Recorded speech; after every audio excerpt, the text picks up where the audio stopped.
आज की कहानी जीवन का कटु सत्य है, क्योंकि जो होना है वो होना ही है।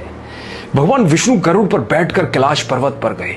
द्वार पर गरुड़ को छोड़कर खुद शिवजी से मिलने अंदर चले गए। तब कैलाश की अपूर्व प्राकृतिक शोभा को देखकर गरुड़ मंत्र मुग्ध थे कि तभी उनकी नजर एक खूबसूरत छोटी सी चिड़िया पर पड़ी।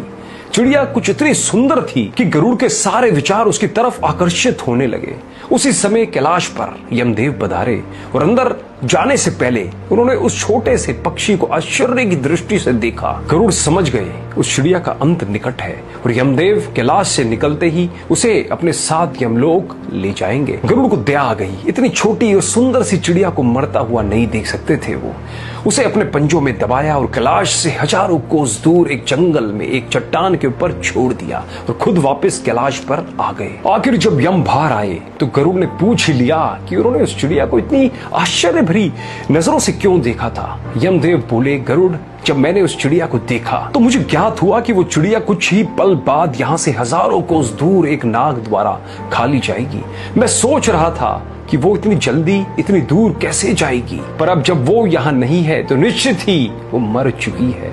गरुड़ समझ गए मृत्यु टाले नहीं टलती, चाहे कितनी भी चतुराई की जाए। इसलिए कृष्ण जी कहते हैं, करता तू वह है जो तू चाहता है, परंतु होता वह है जो मैं चाहता हूँ। इसलिए कर तू वह जो मैं चाहता हूं, फिर होगा वह जो तू चाहेगा। इसलिए दोस्तों, जीवन के ये 6 सत्य हमेशा याद रखें। पहला, कोई फर्क नहीं पड़ता कि आप कितने खूबसूरत हैं, क्योंकि लंगूर और गोरिल्ला भी अपनी ओर लोगों का ध्यान आकर्षित कर ही लेते हैं। दूसरा, कोई फर्क नहीं पड़ता आपका शरीर कितना विशाल और मजबूत है, क्योंकि शमशान तक आप अपने आप को नहीं ले जा सकते। तीसरा, आप कितने भी लंबे क्यों ना हो, मगर आने वाले कल को आप देख नहीं सकते। चौथा, कोई फर्क नहीं पड़ता आपकी त्वचा कितनी गोरी और चमकदार है, क्योंकि अंधेरे में रोशनी की जरूरत पड़ती ही है। पांचवा, कोई फर्क नहीं पड़ता कि आप नहीं हंसेंगे तो सभ्य कहलाएंगे, क्योंकि आप पर हंसने के लिए दुनिया खड़ी है। छठा, कोई फर्क नहीं पड़ता कि आप कितने अमीर हैं और दर्जनों गाड़ियां आपके पास है, क्योंकि घर के बाथरूम तक आपको चल के ही जाना पड़ेगा। इसलिए संभल कर चलिए, जिंदगी का सफर छोटा है, हंसते हंसते काटिए, आनंद आएगा। और अंत में ये बात हमेशा याद रखिएगा कि क्या जो होना है वो होके ही रहेगा। एक माचिस की तिल्ली, एक घी का लोटा, लकड़ियों के ढेर पे कुछ गड्ढे में राख, बस इतनी सी है आदमी की औकात। एक बूढ़ा बाप शाम को मर गया, अपनी सारी जिंदगी परिवार के नाम कर गया। कहीं रोने की सुख बुघाट तो कहीं फुसफुसाहट, अरे जल्दी ले जाओ कौन रखेगा सारी रात, बस इतनी सी है आदमी की औकात। मरने के बाद नीचे देखा, नजारे नजर आ रहे थे।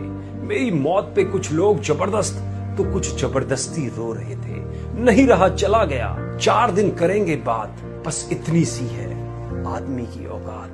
बेटा अच्छी तस्वीर बनवाएगा, सामने अगरबत्ती जलाएगा, खुशबूदार फूलों की माला होगी, अखबार में अश्रुपूरित श्रद्धांजलि होगी, बाद में उस तस्वीर पे जाले भी कौन करेगा साफ, बस इतनी सी है आदमी की औकात। जिंदगी भर मेरा मेरा मेरा किया, अपने लिए कम अपनों के लिए ज्यादा जिया, कोई ना देगा साथ जाएगा खाली हाथ, क्या तिनका ले जाने की भी है हमारी औकात।